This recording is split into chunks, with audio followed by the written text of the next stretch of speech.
यहाँ objective set chapter 4 का है, द्विघात समीकरण का क्लास 10th का ऑब्जेक्टिव है, क्वेश्चन एंड सॉल्यूशन है। जो एक नंबर क्वेश्चन है, निम्नलिखित में कौन द्विघात समीकरण नहीं है। तो इसमें जितना सारा ऑप्शन है उस सबको हल करना होगा, और हल करके जिसका answer A X square plus B X plus C, मतलब कि ये द्विघात समीकरण का जो मानक रूप है X square plus B X plus C बराबर 0, और यहाँ ए बराबर नॉट 0 के रूप में अगर इस फॉर्म में आ जाता है तो द्विघात समीकरण है। जो नहीं आता है द्विघात समीकरण नहीं है।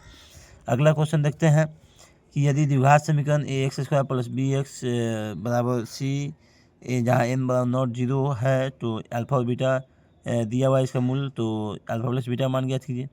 जहाँ की द्विघात समीकरण दिया हुआ है A X square plus B X minus C equal to 0, क्योंकि प्लस यहाँ बराबर सी है, सी जब अंदर खींचते हैं तो माइनस में आ जाए बराबर 0।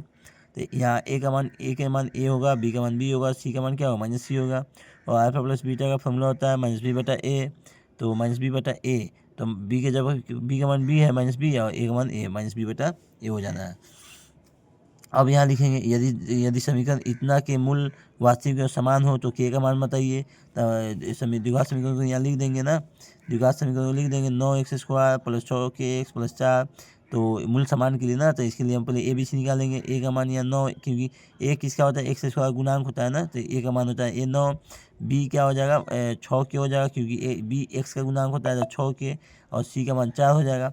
तो मूल समान के लिए जब मूल समान होता है तो डी यानी कि विवेचक का मान 0 के बराबर होता है, और विवेचक का फॉर्मूला होता है बी स्क्वायर माइनस 4ac बराबर 0। तो बी का मान कितना है 6k है, तो 6k² माइनस 4 गुना ए का मान क्या है 9 गुना सी का मान क्या है 4 बराबर 0, तो 6 का स्क्वायर हो जाएगा, 6 का स्क्वायर हो जाएगा 36, के स्क्वायर माइनस 9, तीनों गुना कर देंगे ना, 4 चौका 16, 9 144 बराबर 0। अब 36 के स्क्वायर बराबर 144 है, तो के स्क्वायर 36 गुना में बराबर चल जाएगा, जब बाटम हो जाएगा तो 144 बटा 36। अब स्क्वायर जब बराबर चल जाएगा तो रूट में लग जाएगा, तो के बराबर 144 का वर्गमूल होता है 12, तो 36 का वर्गमूल होता है 6, 6 से 12 कटाएंगे 2 बार में, तो के का मान प्लस माइनस में 2 हो जाएगा, के का मान निकल गया। अगला क्वेश्चन है 4 नंबर, यदि समीकरण इतना का एक मूल 1/3 हो तो दूसरा मूल होगा।